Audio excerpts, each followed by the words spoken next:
A 99-year-old man whose life was serialized in a popular Netflix drama has today sadly passed away. Our thoughts are with his family. However, unlike the rest of Britain's media, we aren't convinced that that event means all other news needs to be put on hold. And so tonight we're sticking with a story that will have a material impact on thousands of people currently living in the UK. Loyalist violence in Northern Ireland. I'll be speaking in one moment to Amanda Ferguson, a journalist in Belfast. First, though, Aaron, how are you doing? I'm very well, Michael. I'm very well. Did any of your favourite programmes get cancelled at about 12:30 today? Other than Loose Women, no. Loose Women. We are also going to be talking about Prince Phillip passing today. I mean, focusing more on the political and media reaction to his death. And we'll end the show with a story about three men who'll be delighted that their behaviour has been crowded out from this evening's news. That's Lex Greensill and Rishi Sunak and David Cameron. As ever, do share the show link, tweet on the hashtag Tysky, keep your super chats coming and comment under the Twitch stream. Now, Northern Ireland has now suffered a week of unrest with some of the worst battles between protesters and police seen in the region in years. That included these disturbances over the Easter weekend when petrol bombs and bricks were thrown at police officers in loyalist parts of Derry and Belfast.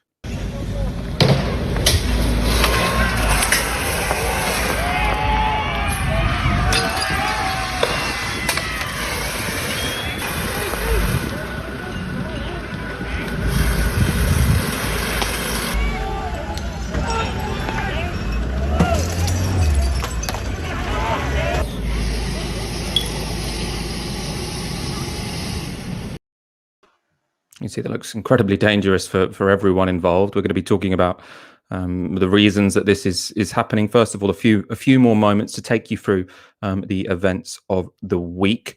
Some of the most serious rioting occurred in West Belfast on Wednesday night, which included a bus getting firebombed.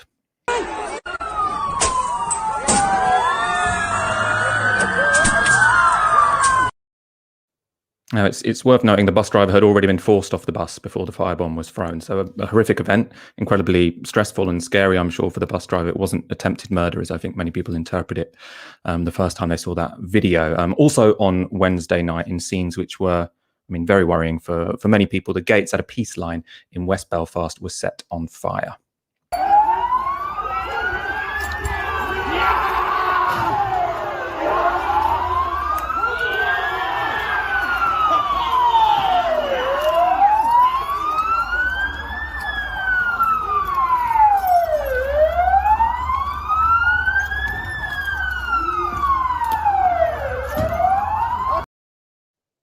So for context here, the peace lines or peace walls are barriers which were erected during the Troubles dividing loyalist neighbourhoods from nationalist ones. Most of them still remain standing, though have been the site of only minimal sectarian violence since the signing of the Good Friday Agreement in 1998. Hence, it's very worrying to see those scenes this week. Finally, we're going to show you how disturbances continued into last night and how the police responded, which was with water cannon deployed against rioters.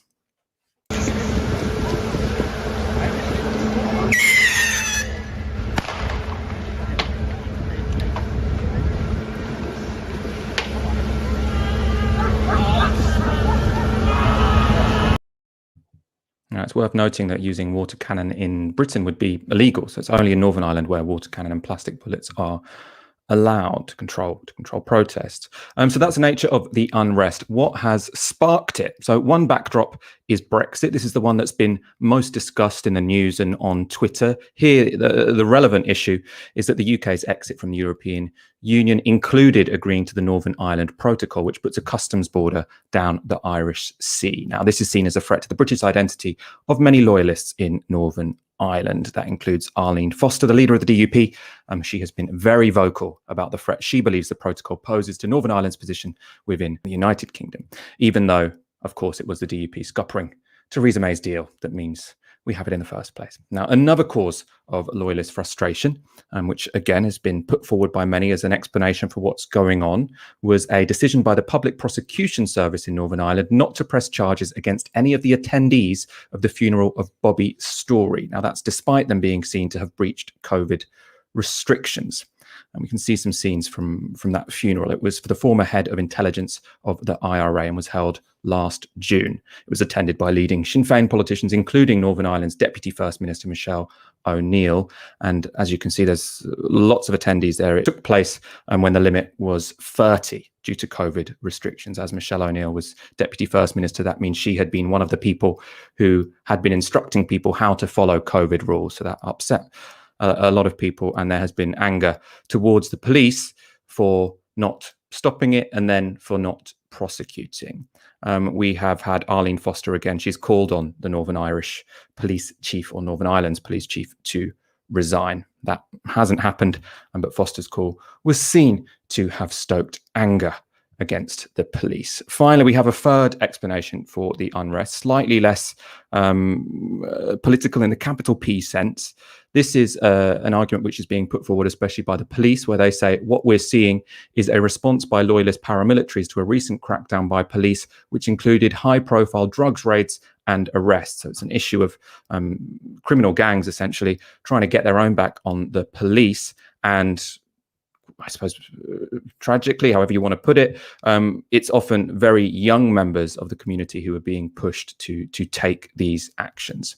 So lots of complex, intersecting explanations there, and that's potentially not all of them either. So which is it, and is an end to the violence in sight? To find out, I'm joined by Amanda Ferguson, a writer and broadcaster based in Belfast. Thank you so much for joining us this evening. Thank you for having me. What I want to know first, we'll go into all the explanations in a moment, is first of all, can you put into context the scale of the unrest that we've seen over the last week, and especially, I suppose, how it compares to anything else we've seen since the signing of the Good Friday Agreement? Is what we're seeing now exceptional? Well, the last time that I covered sort of a major series of riots would have been about nearly 10 years ago, when Loyalists were unhappy with the Belfast City Council decision to limit the flying of the Union flag from every day to designated days in line with royal protocol. And then there have been various sort of incidents of different types of rioting since then, but water cannon hasn't been used in about 6 years, and nobody was quite expecting what we've seen unfold over the last week to happen. Now, we know that the trouble started up in Derry in the northwest, and it was really mainly between loyalist communities and the police, although there were some sort of more minor issues from nationalist youth, and then the violence started across mainly loyalist areas and in different locations across Northern Ireland. But I think where events essentially where events got the attention of the Prime Minister and of the Taoiseach and of the US administration was when the violence changed from being attacks on police to there being a sectarian element of it at the interfaces. And like several hundred people were involved in the violence that we saw on, I'm losing track of days, was Wednesday night. And interestingly, what you were talking about at the start of your programme about Prince Phillip's death is that there had been a series of protests planned for this evening, but sort of posters have gone up and social media posts have gone up to say that out of respect for the royal family that the protests won't go ahead. So, you know, I'm sure police are still on standby in case anybody sort of changes their mind on that, and there may be some issues maybe amongst nationalist communities. We don't know yet. The night, it's only sort of 7 o'clock now, so we'll have to wait and see. But certainly it's been very disturbing, and I think one of the most disturbing elements of what we've seen in the last week is how young some of the people involved are. I mean, I just want to focus very quickly on that Prince Philip issue, because I suppose, you know, uniquely in terms of a protest movement, especially a confrontational one, I suppose loyalists in Northern Ireland are, you know, especially fond of the British royal family. So this is probably going to have an impact over and above what we might expect it to have on a different protest movement, for example. Yes, you know, certainly the royal family is very important to a large section of people within Northern Ireland, to mainly Unionists and Loyalists. So yes, that'll be something that's sort of acutely felt in that particular community. The royal family is very important to Loyalist people. The very visual manifestations of British culture are very important to Loyalists. So yes, that will be a factor. But you know, I'm sure the police haven't packed up and gone home just in case it might kick off, and there could be sectarian tensions as we've seen previously. But you know, hopefully there isn't violence, because no, it doesn't do anybody any good. But we'll just have to wait and see, really. So let's talk about the explanations for what we've seen. In my introduction, I mentioned Brexit, the Bobby Story funeral, and a crackdown on loyalist paramilitaries by the police for basically criminal offences, drug issues. Which of those do you think is most important, and have I missed anything? Well, it's a complicated picture, and you've got most of the main elements right, but there's just a few technical issues with some of the things that you said. The tension around the Brexit protocol has been building for weeks, essentially since the start of the year. But there's a bigger picture to all of this around a sense of insecurity about the future amongst people from the Unionist and Loyalist community. There's a sense of being left behind by the peace process. Of not seeing what a lot of perceptions about it being an unequal society, and I think also other things that are feeding into what we're seeing on the streets is social deprivation, and there is an element of recreational rioting for some people. That's just a fact of this place that we're from. Regarding the funeral, it seems the reaction from Unionist politicians to the PPS decision not to prosecute, I think, has played a major role in this. It's not the police recommended prosecution, so it was the PPS decision not to prosecute 24 members of Sinn Féin over their attendance at the funeral. And the reason given for that was that the PPS felt that a reasonable excuse defence could be used in two different circumstances. Either or would have been sufficient in their view to mount a reasonable excuse offence. And the first one was that organisers had engaged with the police. So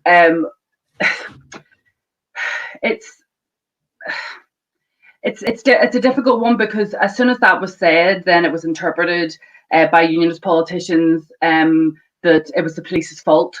What we were seeing, the fact that Sinn Féin wasn't being prosecuted was the police's fault for their failed operation. But it wasn't just the police operation that played into the decision that the PPS made.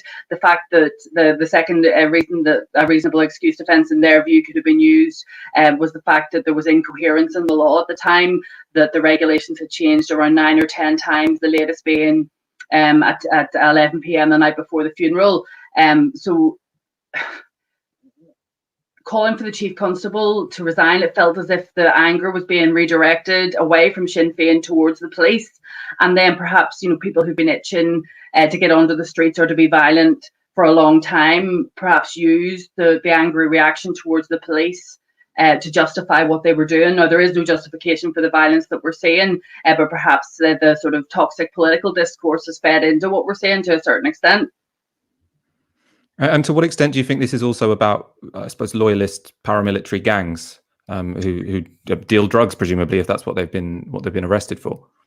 Well, essentially, the police have indicated that criminal elements and paramilitary elements, there has been an involvement to an extent among people from those backgrounds, because some of their activities have been disturbed in recent times, and there's a suggestion that it's not perhaps quite a full orchestration, but perhaps elements of illegal organisations are involved in encouraging younger people to be involved or being involved in the violence itself. We have seen the youngest person charged so far is only 13 years old, and I think the oldest person so far is around 47. And it seems as if there's 75. Well, it's 74 police officers, 75 if you include the dog that had to get stitches after it was hit with masonry, but there's only been about 12 arrests so far. But I imagine that there'll be a lot of evidence gathering going on at the moment, and you'll see that number increase as the days pass. And I think there's just a sense that young people are going to be criminalized over this activity, whenever lots of different factors are feeding into the fact that it's happening in the first place. It's been a pretty grim week. I've been trying to explain the complexities of Northern Irish or British or Irish. It's a combination of identities here in Northern Ireland. So it's trying to get across that where we find ourselves isn't just because of one thing in particular. I think a lot of commentators have tried to focus really in on the Brexit protocol. And yes, that is a major issue, but it's not the only one.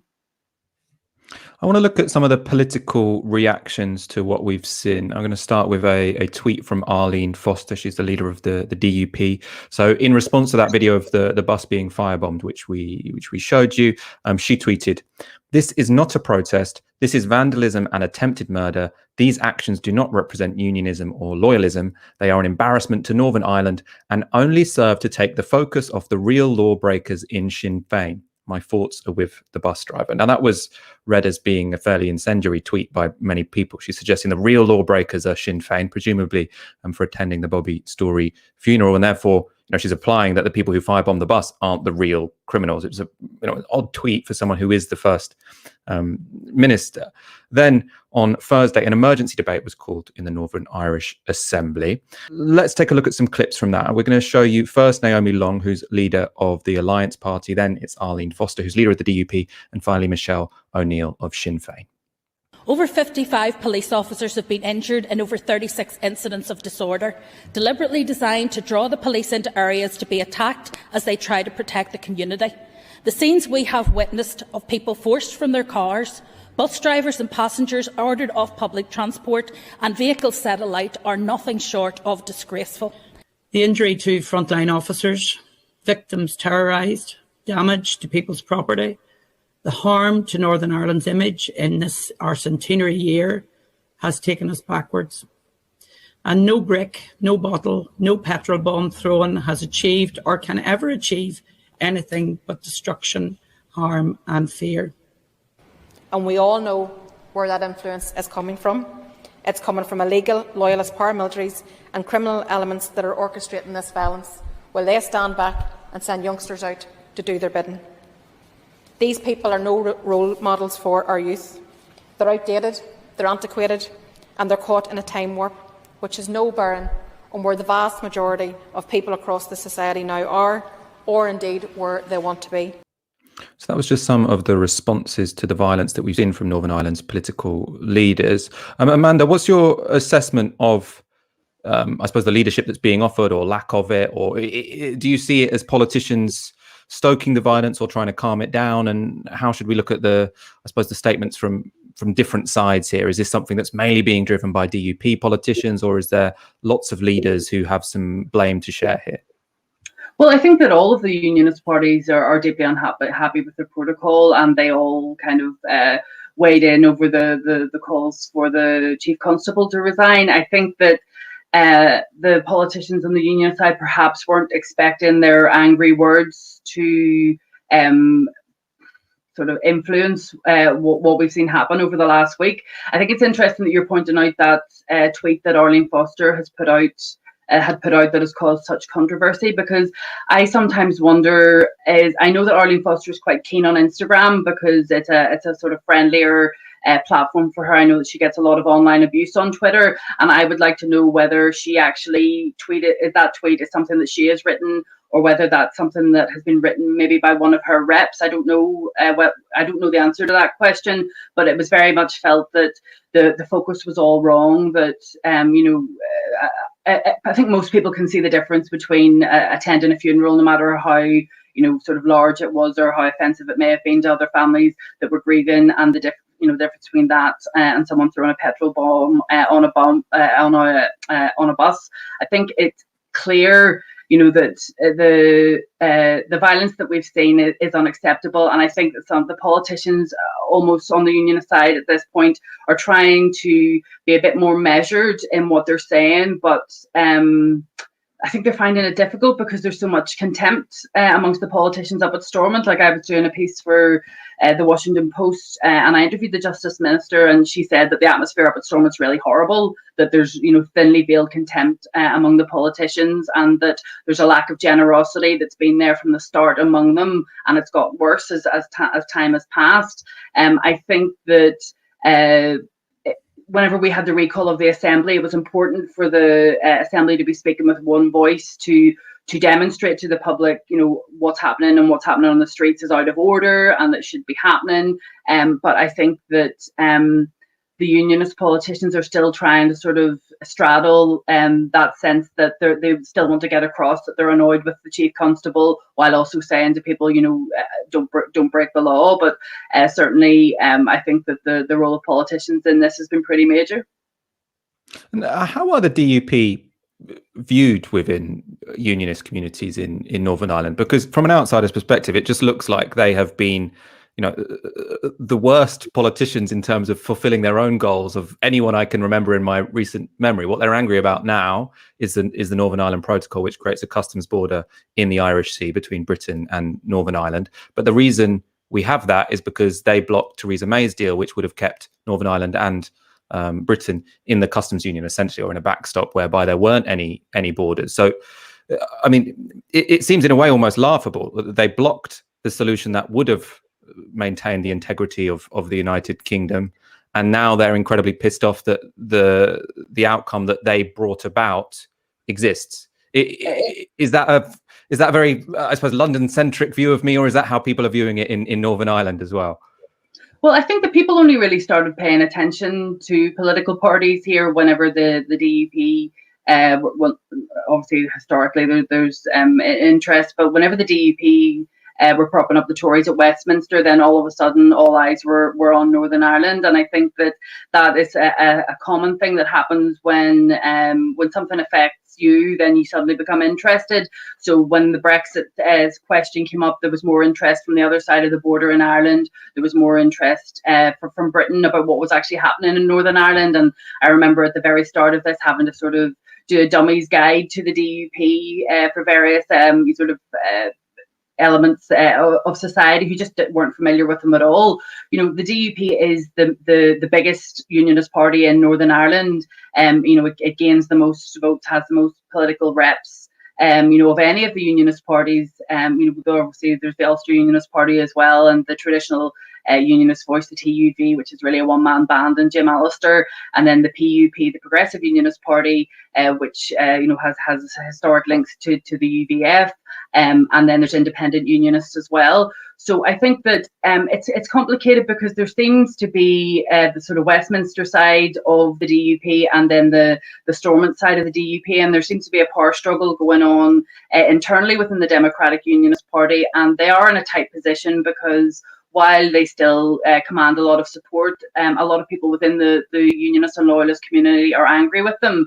There are, sort of voter intention polls indicating that some voters have said that they're going to move away from the DUP to the sort of more hardline TUV, Jim Allister's TUV party. But they're still the main show in town. They still hold the post of First Minister. They're the biggest party in Northern Ireland, but certainly they're having a pretty tough time at the moment because it is viewed that they didn't use their influence at Westminster wisely to sort of have a softer deal. And I think the difficulty is that they still maintain that Brexit was a good idea, but it's the protocol that's the issue. And I've taken to referring to what most people call the Northern Ireland Protocol as the Brexit Protocol, because that's what it is. It wouldn't exist if Brexit didn't exist.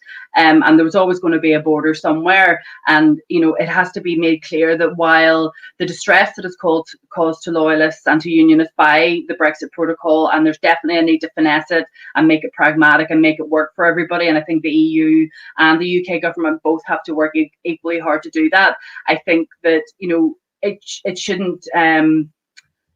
we shouldn't be drawn into thinking that just because there's a different trading arrangement for this part of the world that it suddenly means that there's a united Ireland or anywhere near an economic united Ireland. The constitutional position of Northern Ireland is down to the people. It will only change if people vote for it in a democratic vote. So that should always be remembered. And I think that sometimes, some of the fears and the perceptions that there are there amongst the unionist and loyalist community, they have to be listened to and have to be addressed, but they're not always grounded in reality. And finally, I want to talk about that prospect of a united Ireland. I suppose, first of all, how likely do you see that as something that would happen in the near future? But also, I suppose, less speculatively, I agree. We can't, put this violence down to the Northern Ireland Protocol. There's lots of interconnected issues going on. But you can sort of say if the Northern Ireland Protocol on one level is leading to this kind of disruption, imagine if there was some kind of move towards United Ireland or a border poll. I mean, how ready do you think Northern Ireland would be for something like that, and or when would it be ready for something as divisive as that?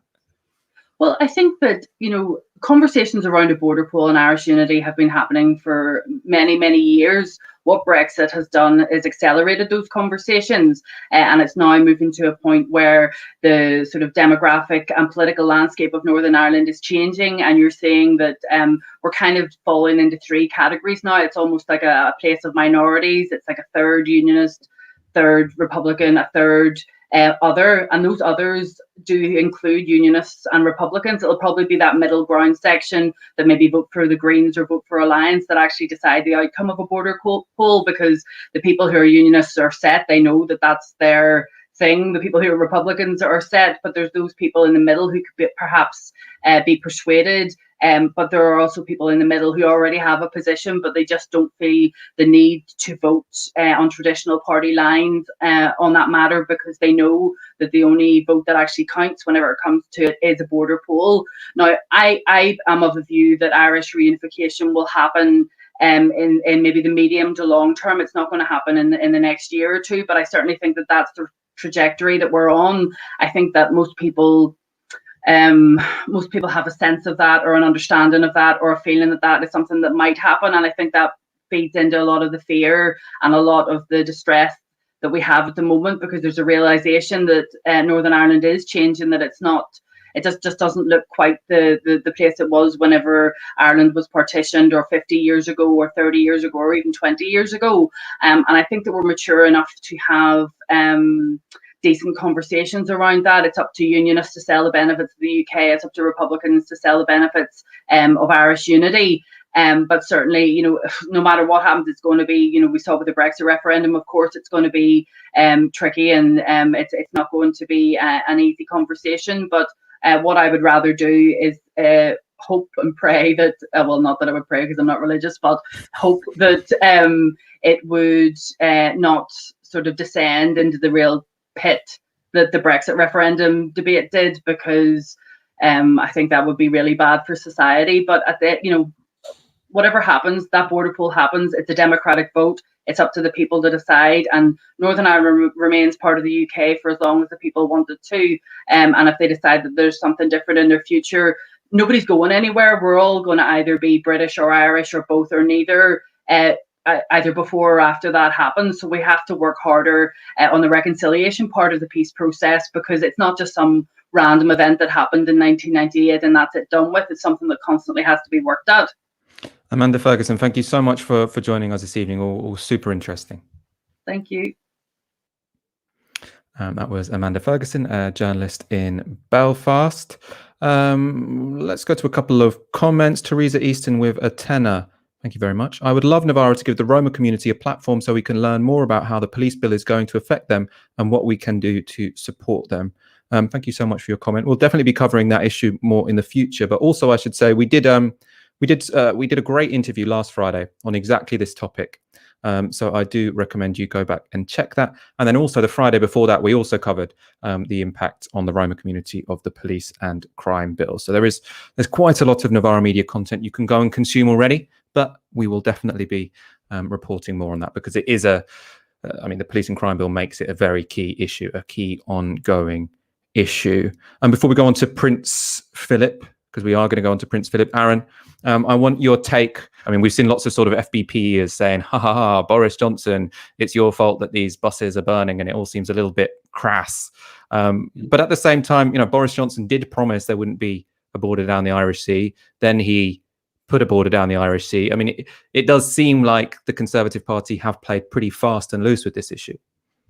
Yeah, I think that's one variable for sure.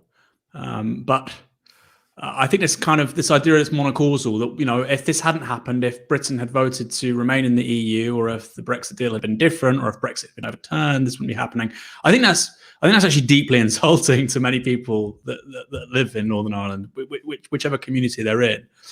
This is a set of grievances which go back a very long time. They're immersed, obviously, in not just nationalism, but also religious sectarianism.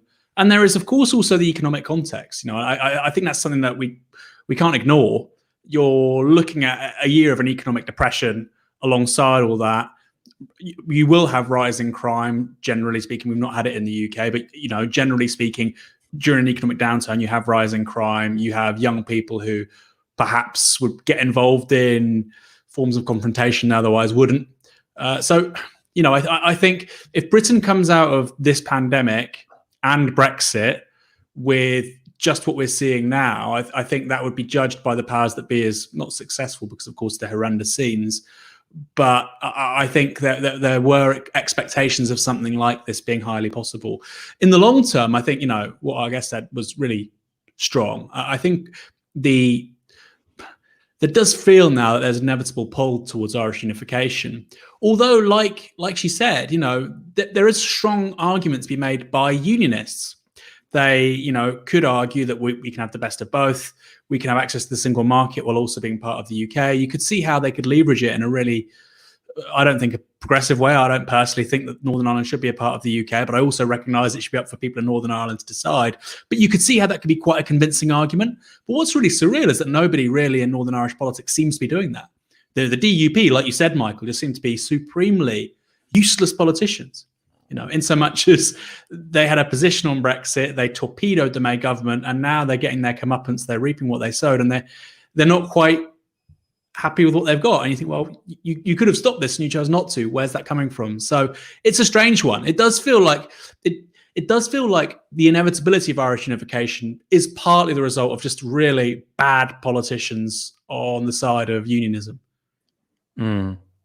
It's also, I think it's probably early enough to say now, or late enough to say now, that there probably is a positive correlation between long lockdowns and riots, because I'm sure we've seen more riots than we usually do over the past year or so. And I think that probably is because people are so pent up, and they've been so pent up for so long.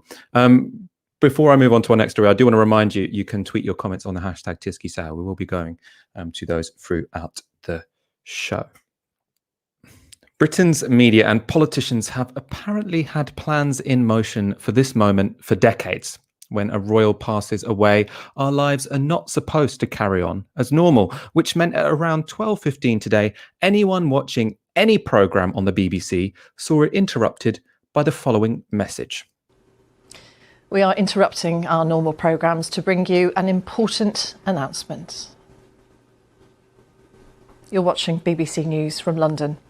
A short while ago, Buckingham Palace announced the death of His Royal Highness Prince Philip, the Duke of Edinburgh.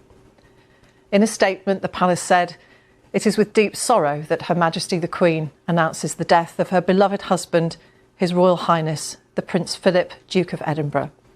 His Royal Highness passed away peacefully this morning at Windsor Castle. Further announcements will be made in due course. The royal family join with people around the world in mourning his loss." BBC Television is broadcasting this special programme reporting the death of the Duke of Edinburgh.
And that message and that national anthem was played not just on BBC One and BBC Two, but on every single platform the BBC have. So if you listen to 6 Music, if you were listening to 1 Extra at about 12:15, you heard that announcement and the national anthem. Of course, I don't need to tell you that Prince Philip, the Queen's husband, has died at the age of 99. You heard it in that announcement there. Now, as you can imagine, it wasn't just the BBC and their various platforms that burst into action on receipt of that news.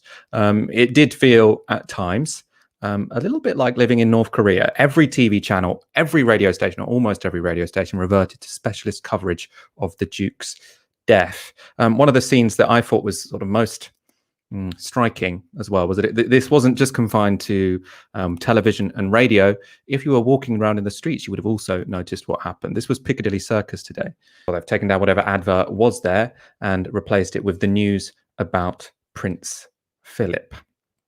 We'll be taking you through a few of those moments that we've seen today. Some of the key standout moments from the television. We're going to talk a bit about Prince Philip, but to be honest, from the perspective of a political analyst, I'm kind of more interested in the phenomenon of what has happened today. As I say, yes, it's incredibly sad when anyone passes away, especially if you've been married to them for over 70 years, which the Queen and Prince Philip have done. I'm sure this is very sad for the Queen. My sympathy with her, but this is one guy. For me, what's interesting here is what the state does, what the media does when a royal dies. So we're going to go through some of those key moments. Let's look at Sky. So because despite all the broadcasters having a year of practice for this moment, really, really intense plans. Often when I saw people who were sort of looked like they were about to break down in tears, I couldn't quite work out if it could have been stress because of the grandness of the event. They knew they would be going out on every TV channel, or it could have been that they thought they have to look really sad. I mean, they've basically been told to look really sad, I think. Or maybe they feel genuinely for Prince Philip. I don't know. Anyway, I want to show you a bit of a gaffe on Sky. The host on Sky delved into the circumstances in which Prince Philip met Elizabeth. Take it back to the beginning for us, Alistair, and tell us how the young Prince Philip of Greece and Denmark met the then Princess Elizabeth. Well, they were related. They were related. So they are, both the Queen and Prince Philip are great-great-grandchildren of Queen Victoria, which makes them third cousins. Now, I'm all for live and let live. I don't have any strong opinions on third cousins. Maybe I do. I haven't really thought about it. Anyway, that wasn't the issue that I think any of the broadcasters wanted to focus on today. There was one issue that none of them could avoid, though. And I think most of the broadcasters struggled with this one, which is Philip's history, or Prince Philip's history of bigoted remarks or insensitive jokes, however you want to characterize them. Now, to see how they tried to strike the balance, we can take a look at part of the BBC's pre-prepared mini-film about the Prince. This has been playing repeatedly today. He channeled some of his restless energy into a boisterous social life. He and a group of male friends met every week in rooms above a restaurant in London's Soho. There were long, convivial lunches, visits to nightclubs, and glamorous companions. By the 1960s, Philip's life was more settled. He and the Queen had completed their family with 2 more children, Andrew and Edward, who joined Charles and Anne, and he had found a new role for himself. Is it the 18th we're due back now? 18. From his office in the palace, he promoted issues in which he had a personal interest. 40 minutes to get round the world. Well, it's going to be a bit of a rush. It may leave you a little bit muddled. Yet diplomacy seemed alien to him. He urged British industry to pull its finger out and complained on American television that the royal family didn't have enough money. Inevitably, if nothing happens, we shall either have to, I don't know, we may have to move into smaller premises, who knows? He blundered on a state visit to China with the Queen. He made what he thought was a private remark about slitty eyes. It was a diplomatic gaffe which dominated the headlines and added to his reputation for making misjudged remarks. It's all right, isn't it? Yet Philip had a sharp, inquiring mind and was determined to make a contribution of his own.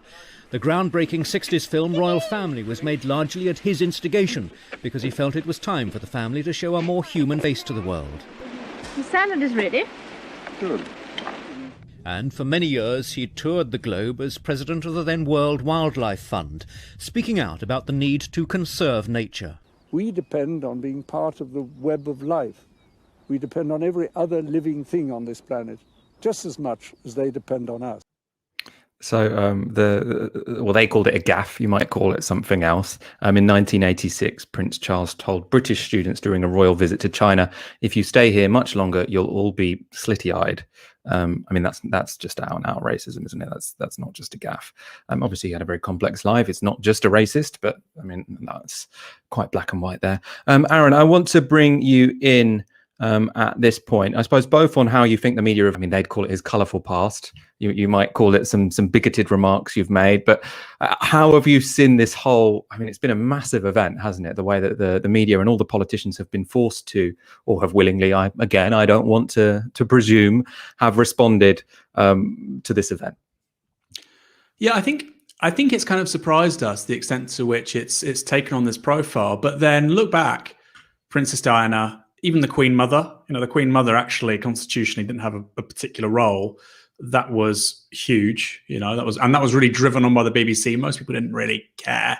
That's not to say that, people shouldn't mourn her passing or whatever. You go knock yourself out. But I don't think most people, thought it was this top of the agenda story. And it's a similar thing with Prince Philip.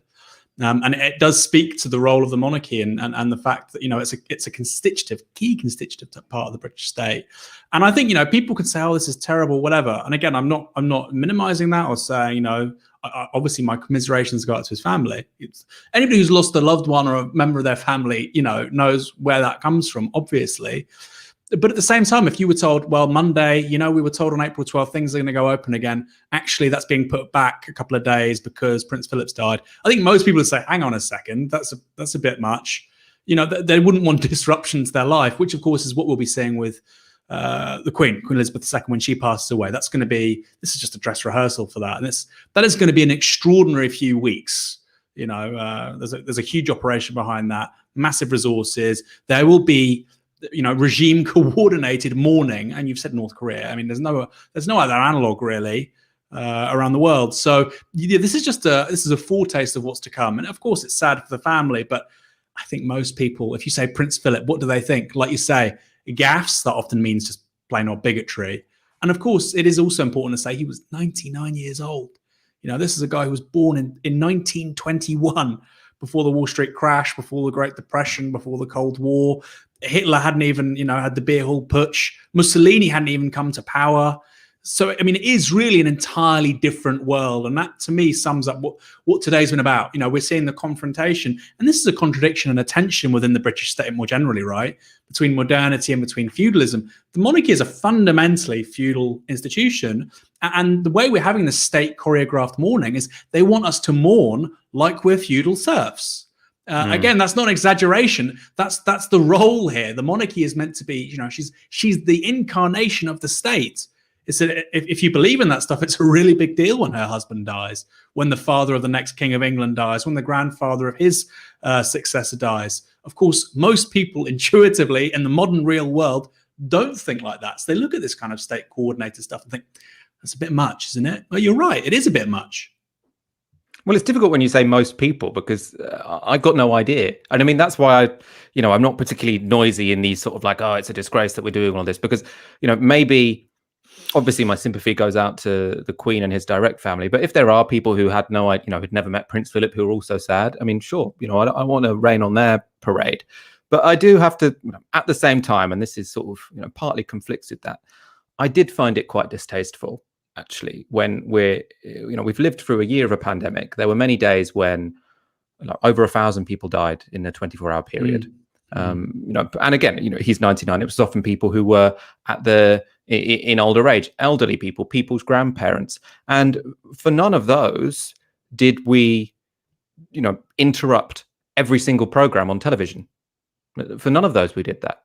So I think what I find a bit off is how this is all forced upon us, and it's not even questioned that this is more important than anything else that's happened this year, when actually, in the grand scheme of things, I mean, it's not really, is it? I mean, it's important to some people, but when we've had thousands and thousands of people die, due to an unnecessary cause, and yes, the TV channels have mourned a bit, but we haven't really seen newscasters who look like they're about to burst into tears, which is what we've seen all day today. It's just, to me, I find it very, very odd. If anything, the comparative age of people that are dying from COVID-19 has been a reason to diminish their deaths. You've seen this time after time. Oh, they would have died anyway. Yes, it's 120,000 deaths, but actually, if you look at it as, years lost, it's close to about 30,000 deaths. wait, so on one hand, you're saying that actually older people dying prematurely isn't so important. Now this guy who's 99 years old, oh my God, turn off all the TV channels for the next 6 hours. You're entirely right. It speaks to a fundamental hypocrisy, which of course is the only answer is all life is hugely sacred. It should be taken incredibly seriously, and people should mourn, obviously, if somebody they know has passed away. But yeah, there is a strange dissonance here, isn't there, of the minimization of certain people dying. And I'm not saying by the BBC or whatever, but we all know those voices. Julia Hartley-Brewer and Dan, what's his name, Michael? Help me out. From the Mail on Wootton. Sunday, Dan. No, not Dan Wootton. Him as well. Dan Wootton. In the comments, say Dan Hodges. it. Dan Hodges, Labour troll. That's it. My apologies, because there's a different name to his mum, so I thought, what's her name? These people were making a concerted effort to sort of minimise casualties as a result of fatalities, rather, as a result of COVID-19, and it stands in stark contrast. You know, I don't get any pleasure from gleefully talking about the passing away of Prince Philip. I've never met the guy. I personally find it quite strange. You know, I'll be honest, I was happy when Margaret Thatcher died, because she went out, her entire political project was about destroying half of the country. But it's different for somebody who went into a role they never really chose. So I have no personal malice to him, Michael, but I think it's such an important thing that you said there. It really does show that, you know, not all life and death is treated equally. It just isn't, you know, and that's the myth that we try and console ourselves with. But it's just simply not true. This guy was 99 years old, you know, like you say. The only time, actually, you know what, Michael, the only time somebody has died, and it was during COVID, was Captain Tom, where it did take on a sort of a sense of, oh, this is national mourning. But again, it's because that person symbolized something, right? I mean, maybe you have some thoughts on that. Well, he wasn't born into it, right? I mean, again, it was a little bit arbitrary, but he had at least, you know, he'd earned his status as a bit of a national hero, whereas Prince Philip was, I mean, married into it, and now we all have to essentially pretend that he worked his way into it. Again, it's like you're saying, we have to sort of acknowledge and celebrate his feudal status as if he has given so much to us, and that is a sort of feudal ethic where you have to say, oh, our Lord, we are here because of them. And it's like, well, where is the achievement? I don't really get it. Yeah. Which is to say, I mean, I'm not going to be on the street shouting Prince Philip achieved nothing, because it's not, you know, it's not really the time.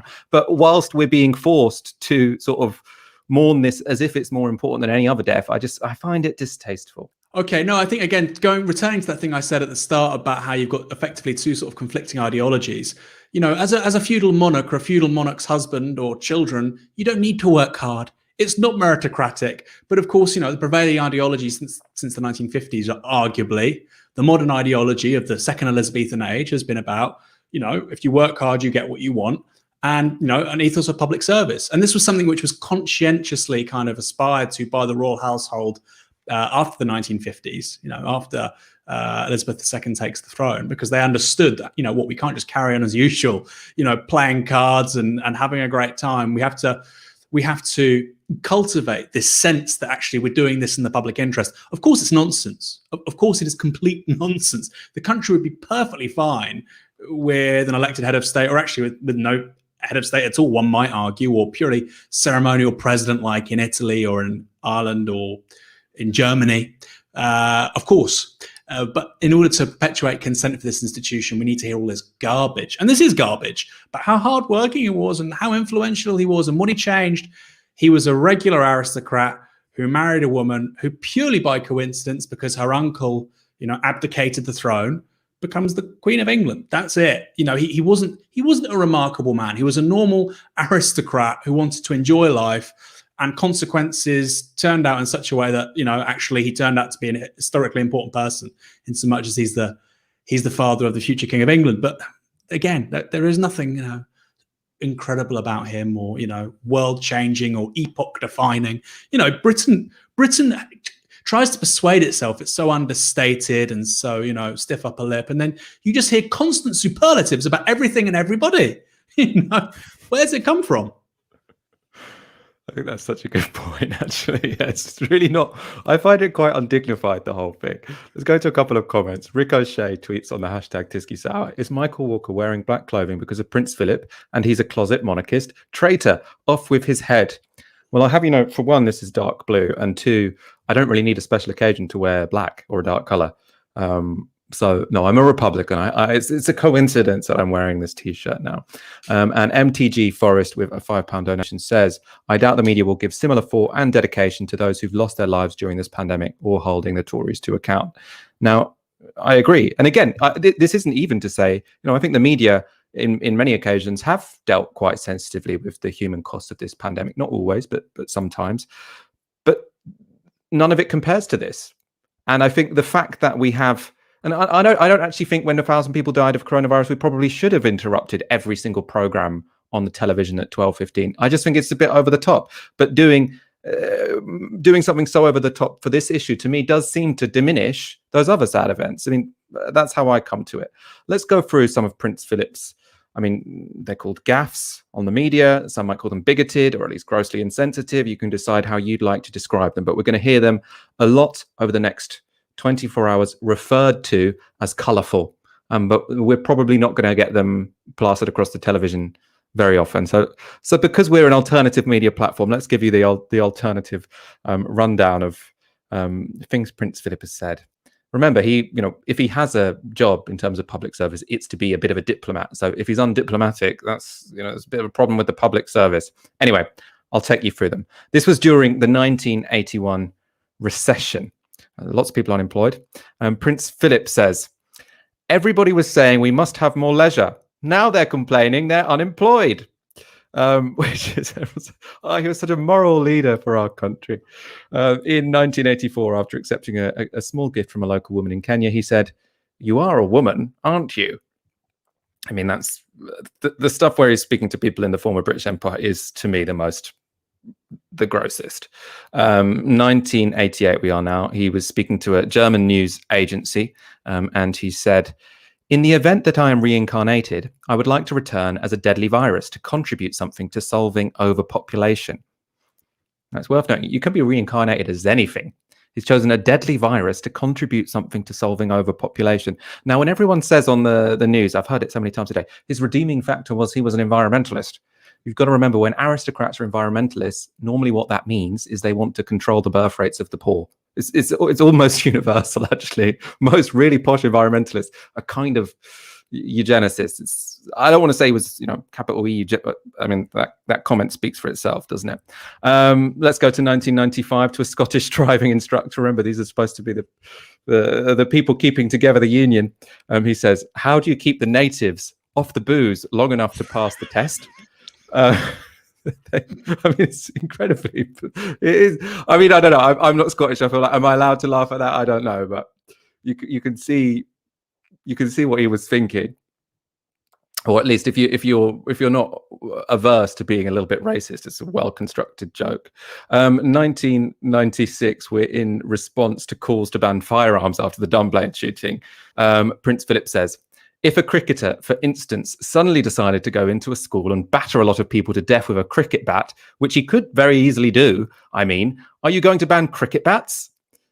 Which is why you can see this is a hereditary job. If there was any meritocracy here, someone who made that argument, unless you're in America where you could probably become a Republican president saying that kind of stuff, I don't think that would work here. Again, this is another racist one, which I think are the most just outrageous ones, really, to then have all of this hagiography that brushes over it today. This was from 1999, commenting on an old-fashioned fuse box in a factory near Edinburgh. Prince Philip said, "It looks as if it was put in by an Indian." That was in 1999. That wasn't even that long ago. 2001. This one is quite, this is funny. To a 13-year-old, Andrew Adams, who told Prince Philip he wanted to go into space. He told the 13-year-old, "You're too fat to be an astronaut." Now, obviously that's incredibly cruel, but it is just very surreal to have someone who is, their job is to basically be this sort of cuddly figurehead, and then you're telling 13-year-olds they're too fat to go into space. Very bizarre. 2002, to an Australian Aborigine during a visit, he says, "Still throwing spears." Very gross.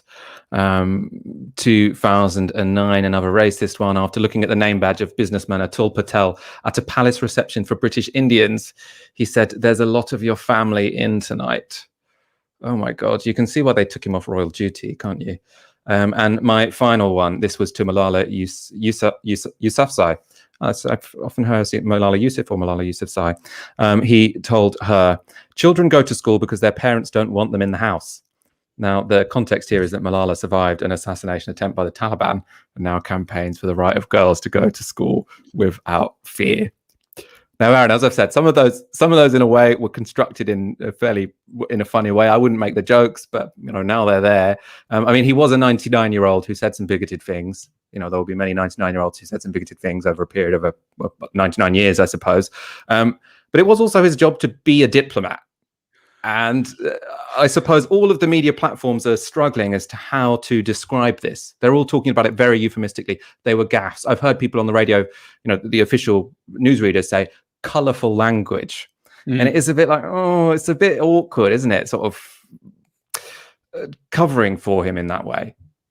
Yeah, I think so. I mean, I think people like the word gaff because A, it erases obviously some horrific things he's saying, but also people say, just call it what it is, racist. You say, well, if it was just racist, that's one thing, but it's not racist. It's misogynistic, it's fatphobic, it's racist, it's, he's even slagging off Scots multiple times. He doesn't really leave many people out. So I think bigotry is probably the best way to put it. I think that term gaff, I mean, it's a strange one. But what I find really interesting, Michael, is, and this is Tysky South. Of course, I always talk about Jeremy Corbyn, is that we have had a media for years saying that Jeremy Corbyn is a racist, that socialists in this country are racists.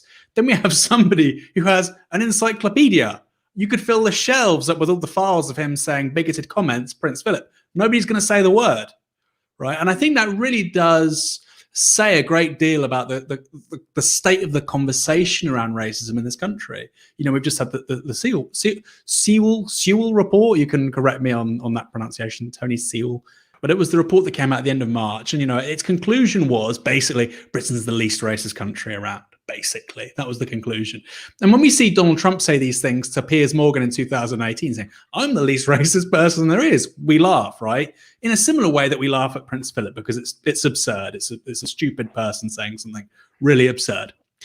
But actually, that's kind of Britain's national ideology, is that actually we are the least racist country in the world. And the thing with Prince Philip is, if you actually acknowledge what he's saying, it goes so far and it's been given such a free pass for so long, you're letting out a real can of worms. So like you say, they absolutely cannot use the R word, man of his time, forthright, loose-lipped, but you cannot call him a racist.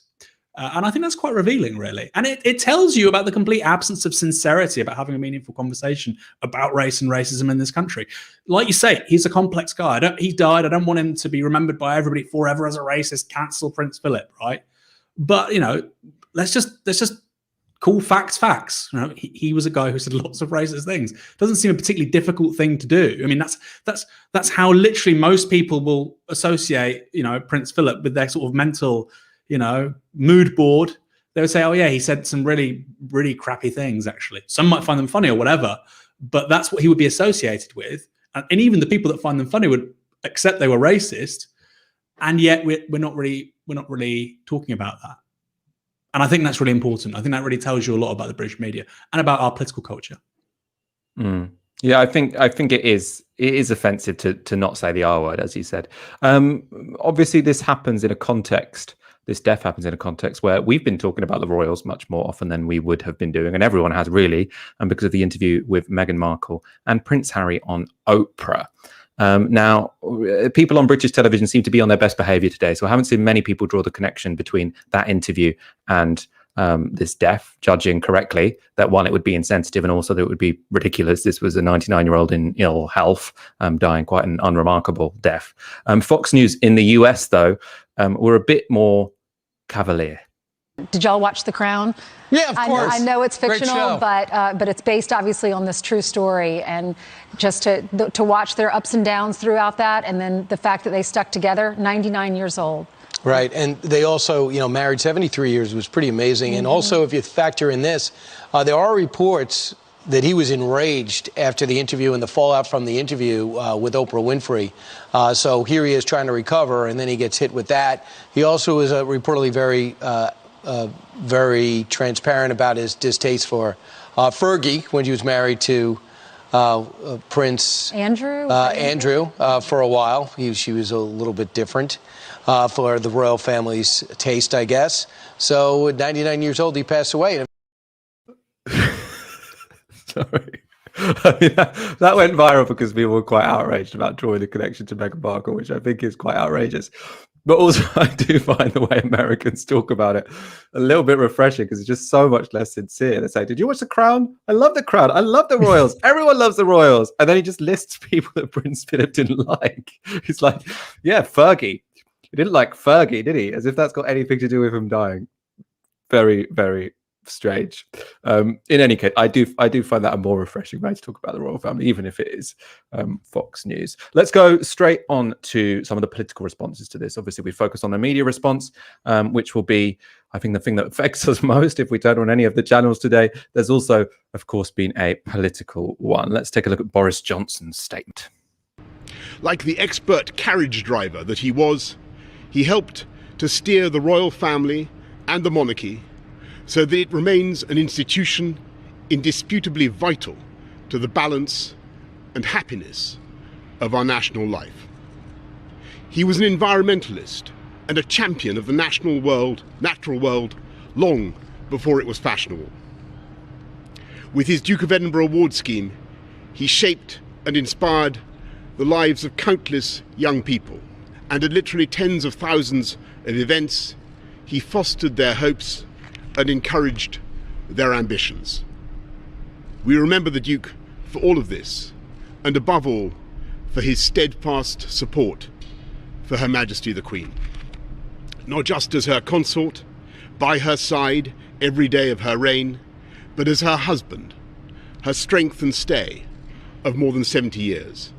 And it is to Her Majesty and her family that our nation's thoughts must turn today, because they have lost not just a much-loved and highly respected public figure, but a devoted husband and a proud and loving father, grandfather, and in recent years, great-grandfather.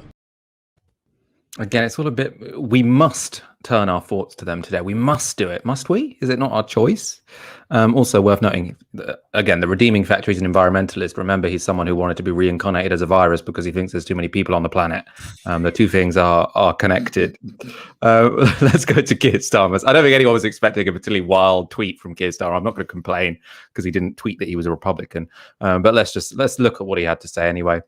He went with, the United Kingdom has lost an extraordinary public servant in Prince Philip. Prince Philip dedicated his life to our country, from a distinguished career in the Royal Navy during the Second World War to his decades of service as the Duke of Edinburgh. However, he will be remembered most of all for his extraordinary commitment and devotion to the Queen. For more than 7 decades, he has been at her side. Their marriage has been a symbol of strength, stability, and hope, even as the world around them changed, most recently during the pandemic. It was a partnership that inspired millions in Britain and beyond. I think probably sensible going for the relationship between an old couple. It's something that people can relate to more than, Prince Philip dedicated his life to our country, whatever. I'm not going to complain about it. Jeremy Corbyn, though, did have a great tweet in response. So the first tweet Jeremy Corbyn sent out, and I really, really rate this, was the following. Let's get it up. The people of Bolivia have chosen a path of social change which puts people and planet before private profit, I assume that's meant to say. Join me and Bolivia friends and Bolivian speakers on April the 19th to show our solidarity. Sign up. Now, this obviously boiled a lot of piss on Twitter, because Jeremy Corbyn, the first thing he tweets is about Bolivia. It's not about Prince Philip. But he's a backbencher now. He doesn't have to do these ridiculous things. He doesn't have to pretend that it's his priority today that someone he's never met. Actually, he might have met him when he was leader of the opposition. Anyway, someone he doesn't have a particularly close relationship with has passed away at a very old age. He can talk about an issue that really matters, which is concerns about a coup in Bolivia. Unfortunately, I don't know what happened. Maybe he is planning to another run at the job, because he did end up deleting that. I was quite surprised and went with something more, I suppose, traditional. He said, losing a loved one, as so many families have this past year, is always heartbreaking. My thoughts are with Prince Philip's family and all who loved him. Aaron, if you were a, politician, an MP, someone in the Labour Party, someone who was trying to be Prime Minister, what would you tweet on a day like today? Well, Michael, that's why I'll never be the Prime Minister. Because what would you tweet something that would ruin your career? I probably wouldn't tweet anything. I thought Jeremy Corbyn's tweet was perfect. When he tweeted that, I think it was obviously a scheduled tweet, right? I was like, this is perfect. Like, just ignore it and talk about something that's really important. Just so good, so powerful. But then he deleted it. I was really upset. I retweeted him, but he deleted it. I mean, that's probably what I would do. I mean, I probably wouldn't be that smart. I probably would say the thing about Starmer about, it's a couple passing, they've been together. So, but look, the thing that I'm going to read back what you said about what Keir Starmer said, that the royal couple offered for millions of Britons strength, stability, and hope. What the fuck? I've lost all hope. Don't worry, darling. Think about the royal couple. Think about, the Duke of Edinburgh and Her Royal Highness Queen Elizabeth II. Oh, thank God you're right. I feel hopeful now. What are you on about? They do that to some people, though. My grandparents used to get hope from the royal family before they passed away. They went to some. I think they were married. They were married in the same year. Yeah, well, when they're struggling with dementia or whatever, you look at that letter from the Queen that said congratulations on your royal whatever. It's strange. I don't get it, but it does mean stability. I get people, so. Stability. I get. I mean, that's the big argument for monarchy, and I get that stability. But hope, I just find it really surreal. And it goes back to Boris Johnson. They recrafted, the royal family to be this quintessential modern British institution. Like, no, it's not. One of the sons is an alleged paedophile. One of the grandsons has left the country because he can't stand any of you. Just. Come on, because one of you asked about the skin tone of his unborn child, and everyone's like, Prince Philip brought him into modernity by taking a video camera to Balmoral in the 1960s. Yeah, well, this is 60 years ago. Talk about dining out on something that was in the past. I just think the whole thing is just, again, it's just surreal. Like I said it earlier on, Michael. We are now. Everything. Every sort of adjective has to be a superlative. Everything. World-class health system, test and trace. World-class defense. This is, the best healthcare system in the world, which, by the way, probably that's the one time it's accurate in this country. And now the Duke of Edinburgh, wonderful man.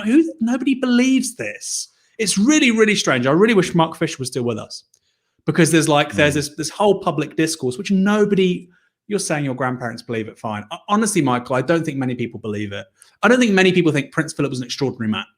I think you might be surprised. I think they might say he was a great husband to an extraordinary woman, right? And that was his job. Maybe.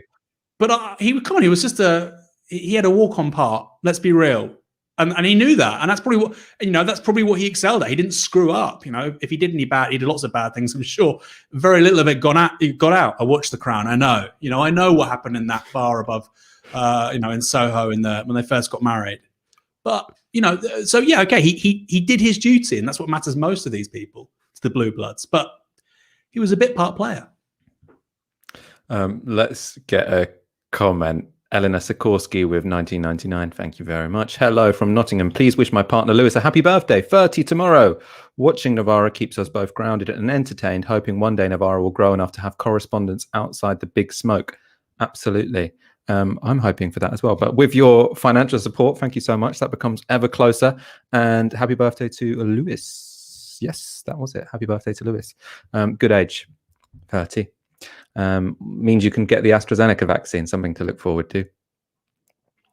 If you do want to support the show, please do go to novaramedia.com/support and donate the equivalent of 1 hour's wage a month.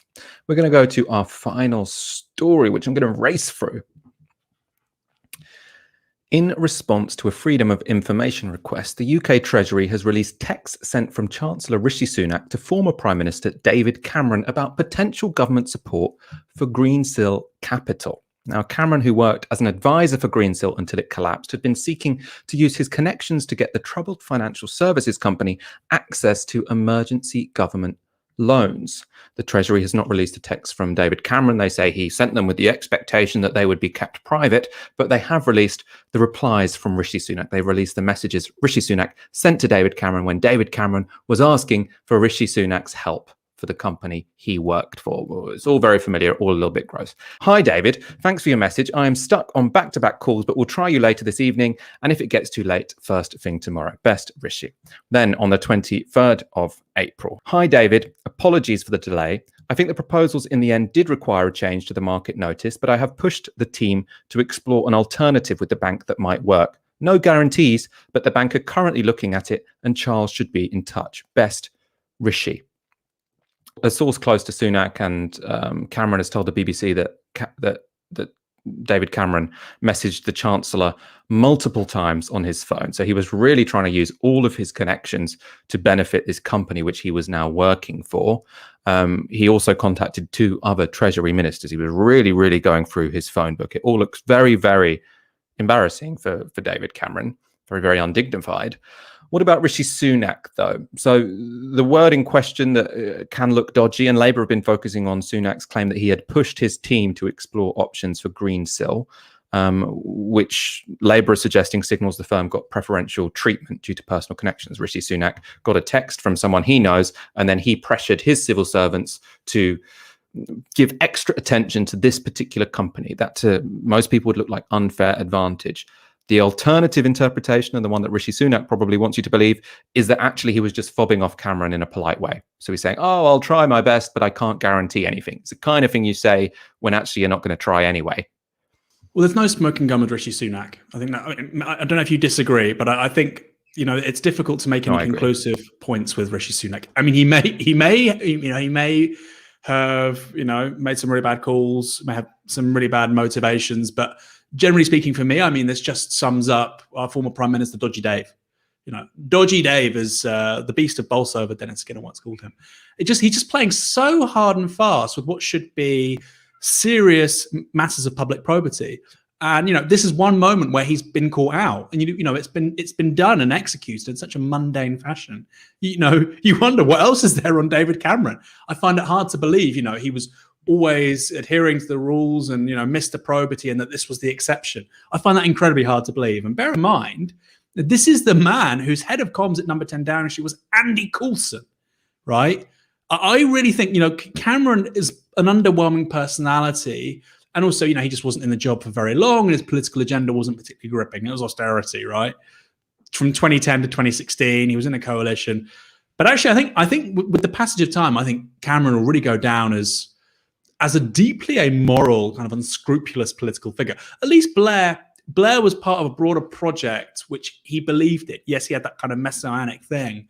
But with Cameron, what does the guy believe in? And I think there's a great quote that's attributed to him by a biographer when, somebody said to him, I think at Oxford or Eton, they said, what job would you like? And he said, I'd quite like to be Prime Minister. I think I'd be rather good at it. He just sums it up. And I think, in many ways, Cameron is this kind of vacuous suit, really personifies and embodies everything that I personally despise about the British establishment. Talentless, mediocre, entitled, thinks he's absolutely fantastic and the sun shines out of his backside. But ultimately, I think, and I'll use the C word here, and it's not the one you're about to, think I'm going to say if you're watching this, I think he's a corrupt person. That's my personal view. I think he has questions to answer on the Panama Papers, on Coulson, on this. I think the overall picture of as a person who, frankly, is quite low when it comes to values, when it comes to behaving in a principled way. I don't think it's particularly important to him. I mean, absolutely. And we're going to go into a bit more detail about this Greensill scandal, because it is, I have to admit, I hadn't been following it that closely, but it is really outrageous when you get into it. Obviously, what we've shown you so far is those texts. That just makes David Cameron to seem pretty desperate, but he didn't get what he wanted. But there were many situations where he did, and the outcomes do seem pretty corrupt. So let's go through the background of this story. It involves introducing a few people. The most significant of them is Lex Greensill. You would have heard his name as these stories have been discussed. Now, Lex Greensill was a banker at Citigroup. He specialized in supply chain finance. That was before leaving to form his own company, which was Greensill Capital. Now, what is supply chain finance? I had to learn this as well when I was going through this story. So what it is, it's where a bank lends money so that firms don't have to wait for their invoices to be paid. So if we take a super basic example of how this could work, imagine I write an article for the Independent and I have to invoice them. I don't get a salary like I do for Novara Media. So I send the Independent an invoice for £100, but I don't want to wait the 30 days that it will take for them to pay me because I want the money now.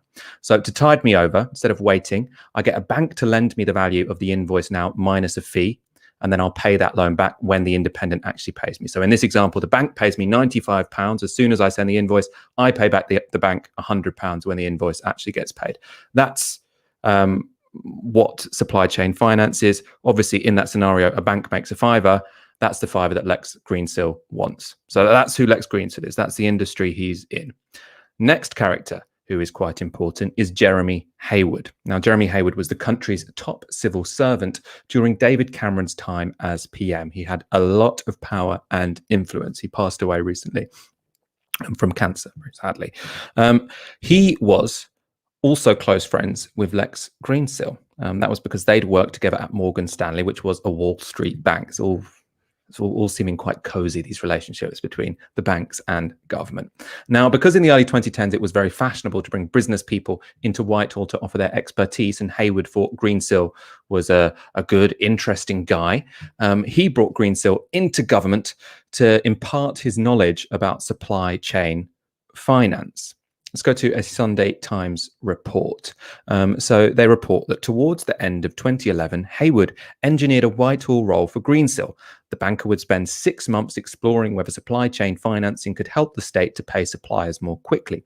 He was given a security pass, and 4 civil servants who were told to explore his ideas, write a report and submit it to ministers. In due course, he even got a desk in the Economic and Domestic Affairs Secretariat of the Cabinet Office. So what you've got here is someone who was friends with Jeremy Hayward, top banker. He just gets a chair, gets a desk in number 10. No normal hiring processes going on there. Now, the particular project Greensill was focused on involved setting up supply chain finance for pharmacies. So this was based on the idea that pharmacies were waiting too long for the NHS to pay them for doling out their prescriptions, and he thought that a supply chain finance company could help them with their cash flow. Now, most civil servants didn't think, or most civil servants mentioned in the article, didn't think this would be a particularly useful thing for private banks to provide. And there's an obvious reason. Let's go to the Sunday Times. So they report again. Officials could also see a fundamental flaw in Greensill's proposals. Why did the state, with all its resources, need a bank to pay its bills promptly? Why not simply pay them on time itself? As Prime Minister Brown had introduced a policy which required the government to pay suppliers in 5 days, all the government needed to do was enforce it, an ex-minister said. The officials suspected that Greensill was trying to insert himself into the relationship between the government and its suppliers and take a slice of the huge flows of cash between them. So you've got here, classic example of the kind of corruption we get in the neoliberal state, which is you've got a service that doesn't need doing. He's saying, oh, we've got this problem that the NHS isn't paying pharmacies in time. So what I'm going to do is financialize this relationship, and I'm going to put a company in between them, and I'm going to lend the pharmacy the money while the NHS waits to pay. The civil servants are like, why don't we just get the NHS to pay the pharmacies on time, and we cut out this weird financial company middleman? Now, obviously, Greensill is not going to accept this. Lex Greensill wants to push this, and so did Jeremy Hayward. So Greensill got access across government departments, not just health, to promote it. One of those departments was Defence. Let's go back to the Times. They write, Defence officials had several more meetings with Greensill in the following months. According to sources, Greensill had 2 specific proposals: using supply chain finance to pay for the maintenance of the Royal Air Force's fleet of 14 Voyager air-to-air refuelling planes and construction of Eurofighter Typhoons. Greensill wanted to insert his company between the defence giant BAE Systems, which builds the fighter jets, and its suppliers. The meetings, which were ultimately unsuccessful, followed a similar pattern. Officials were palpably confused as to why they were meeting, and who would benefit from the proposals other than the bank which made the upfront payment. Right? So it's exactly the same thing is going on. These civil servants are saying, why do we need this middleman who's making a profit when we could just pay the people directly? Greensill didn't just visit health and defence, he also visited 9 other departments and agencies offering the same service to confused civil servants. Now, according to this article, the civil servants were generally always unimpressed, but with Hayward, Jeremy Hayward, and David Cameron backing the supply chain finance scheme, it does get implemented in the end for pharmacies. Aaron, can you guess who benefits? So we're at this point. Greensill's been pushing for this to be implemented, supply chain finance. They've said, fine, we'll do it for pharmacies. Who do you think makes that cut? You tell me, Michael. I'm guessing it's not the taxpayer. It's not the taxpayer who makes the cut. Let's go back to the Times. So for the first 6 years, the scheme was run by Citibank, Greensill's former employer, which he had left weeks before entering Whitehall. Then, in 2018, Greensill Capital won the contract itself. From July 2018 until last month, Greensill provided £1.2 billion in loans to pharmacies, taking a fee for every loan.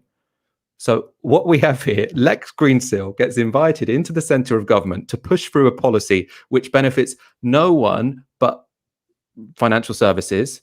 And it just so happens the financial service company it benefits is his own. This is essentially the definition of corruption. And it gets worse because it's not just Lex Greensill who benefits.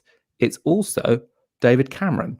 That's because David Cameron, on leaving office, went to work for Lex Greensill with the remuneration of his advisory job there, including shares in the company worth around £60 million. £60 million. Now, it's lost all of that value because the company's collapsed. We'll go into that in a little bit more detail in a moment. But first, Aaron, I want your comment on this. It does really have everything, doesn't it? You've got predatory and pointless financial capital, which is becoming an intermediary in relationships where it just doesn't need to be. And then corrupt politicians who are allowing financial companies to play this role, even though all the experts, all the civil servants are like, this is completely pointless. We don't want this to happen. They're like, no. If we can think of a role for a financial company, let's give it to them, even if it's useless.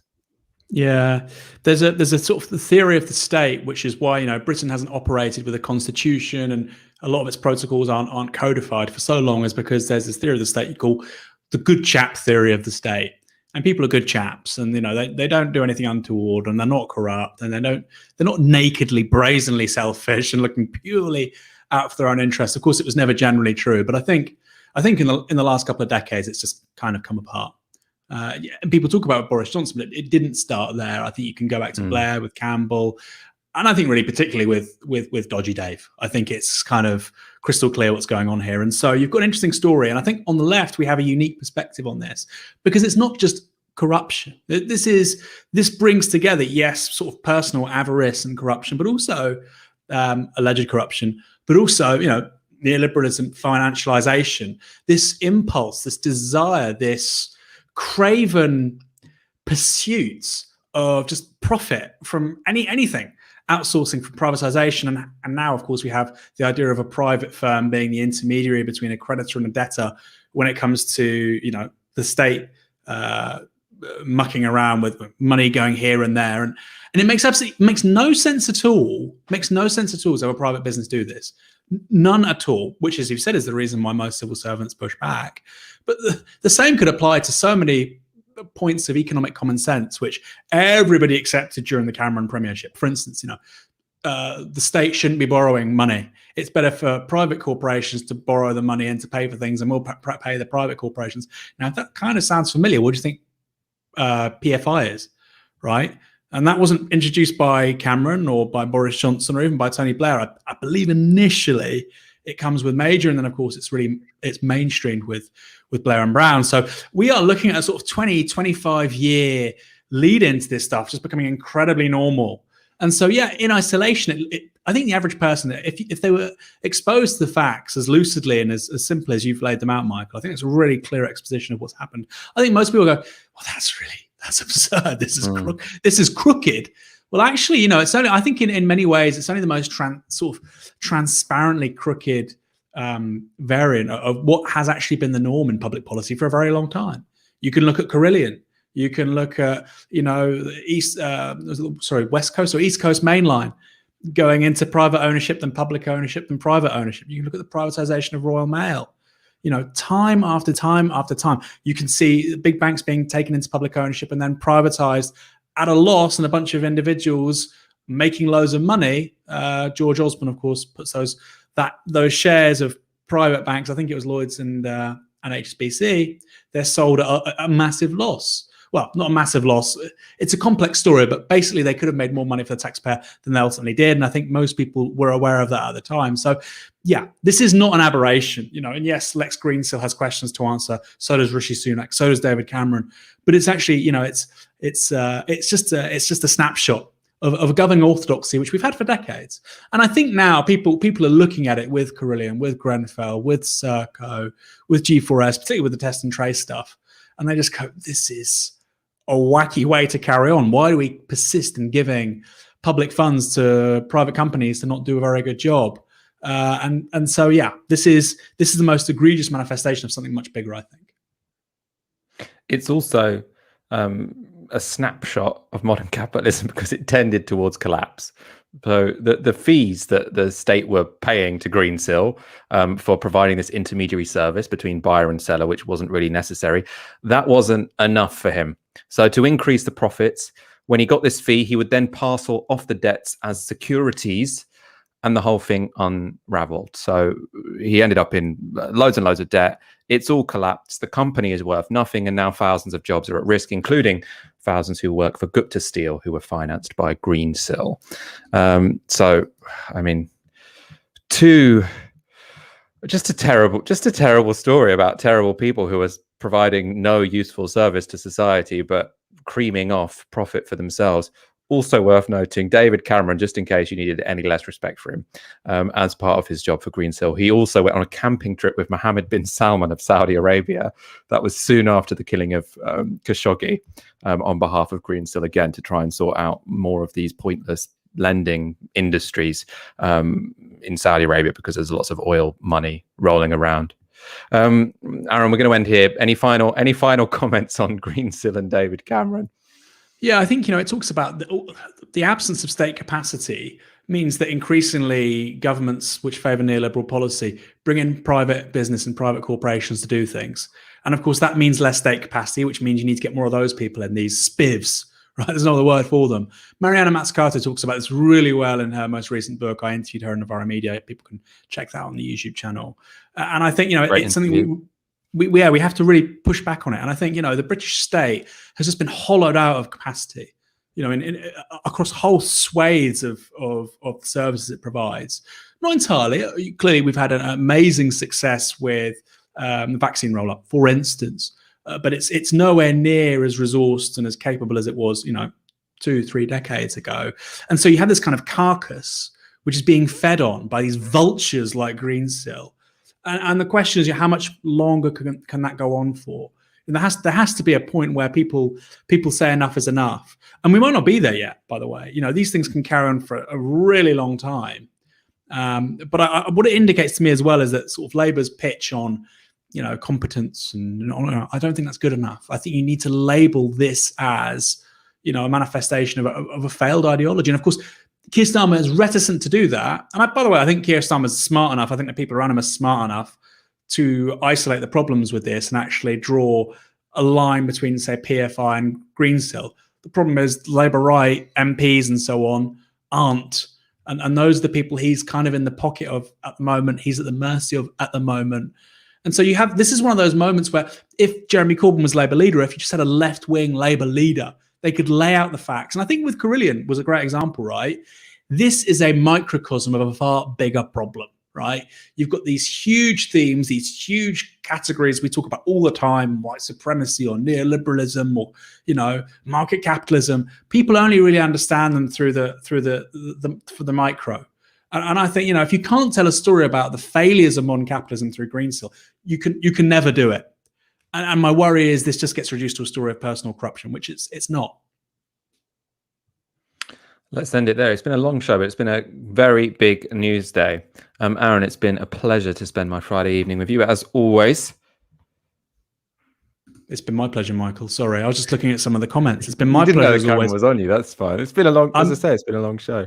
I'm loving these Friday shows, Michael. I'm looking forward to next week's. Yes, we will be back next Friday. We'll also be back next Monday. The next show is, of course, on Monday at 7 p.m. If you've enjoyed the show, do hit the subscribe button, hit the like button, and we'll see you at 7 p.m. on Monday. You've been watching Tysky Sour on Novara Media. Good night.